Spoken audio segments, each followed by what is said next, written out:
If I was to combine the words fork, grape, safari and piste, you'd be forgiven for thinking I'd poked it, squished it, got all sweaty about it and overdone it. But here, with off-piste, fork and grape safari, quite the opposite. Sure, it's indulgent, but here in McLaren Vale, an area of abundant indulgence, the idea of an off-piste safari with fork and grape sounds fabulously intriguing. A little over 30 minutes ago, my guide for the day, Ben Neville, liberated me from Adelaide's urban heart with the promise of an off-road food and wine tour of the Fleurieu Peninsula.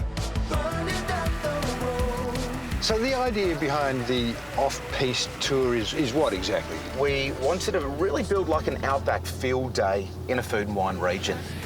Our first stop is the Onkaparinga National Park. I've been to McLaren Vale and this region a number of times. I've never been in here. I didn't even think this existed. The Onkaparinga? Yeah. Isn't it fantastic? It's great. Geologically, it's just fascinating. Amazing bird life.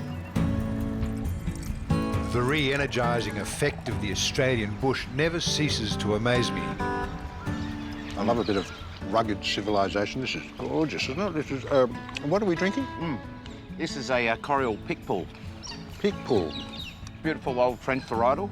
And the bread and cheese and everything else is local? Absolutely. The bread is by a wonderful baker just up in Wollonga. The apple is from Mark McCarthy's orchards, which is right in the centre of McLaren Vale amongst the vines.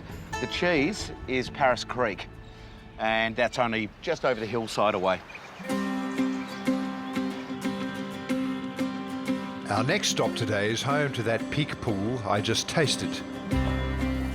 Got some old buildings here. Yeah, we're pretty lucky. We've got, going back to the 1860, these original farmhouses were built. Coriol, founded by the Lloyd family in 1967, is famous for its Shiraz. Come down, watch your head. They built them small. Because I'm riding with off-piste tours, backstage passes are all part of the service. Wow, the temperature change is incredible, isn't it? Yeah. This is not air-conditioned in here. No, so no air conditioning, and exactly what this was built for. Back 160 years ago. Can we try something? Yeah, of course. Our newly released 2019 Lloyd Reserve Shiraz. So this is a really special vineyard, well over 100 years old, and it's really our premium fruit every year. Oh, wow. That just kind of envelops the tongue with passion and kindness, doesn't it? That's beautiful.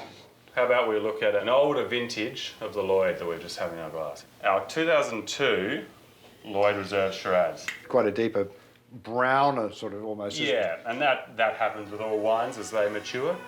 If you are lucky enough or special, like me, and you get the opportunity to do what I think they call in the wine business a vertical tasting, where you are tasting wines from the same vines, from the same vineyard, but 20 years apart, it's a very special experience.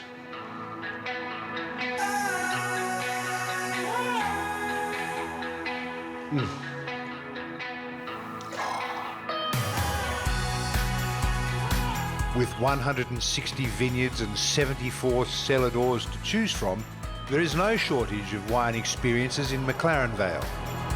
But there are other kinds of tasting adventures to be had.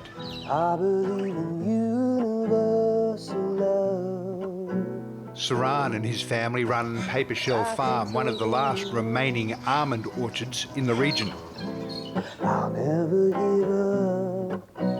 I can quite honestly say I've never been to an almond door. Is this unique? Is this the only one in the world? I think it is. It's the only thing of its kind. How big is your almond orchard? It's 10 acres in total. What variety of almond is grown here? So we've got Johnston and Somerton, and they represent 1% of the global variety. They're a rare, dying breed. They're what was planted here 100 years ago when the district was an almond district. Do you know what pairs really well with this beer, David? Almonds. Almonds. Oh, yeah. There you go, mate. Beautiful.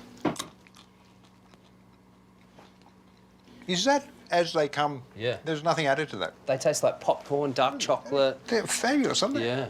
I thought there was seasoning on it. No, no seasoning. Beautiful. We roast them here, so what you're getting is this sort of exaggeration of flavour profile.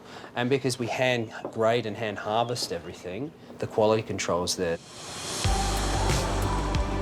Depending on the time of year, Ben's Fork and Grape adventures take in a variety of local producers and artisans. But there is one element that never changes and is not to be missed. Lunch at the family home, Oh my God.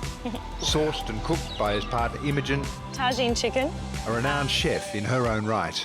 roast pumpkin, steamed and cooked in pickled vine leaves. So it's got it's got a really nice saltiness to it. Do you always go to such length? Yes, For guests? always, yeah. I imagine mostly local produce. Yes, everything that we get is extremely local to the point of there's stuff that people are growing down the road that they'll do trade-ins for like maybe a bowl of wine. I'm like, can I have your quinces or something, you know? And the area in general, as we've discovered today, driving around, seems very collaborative, doesn't it?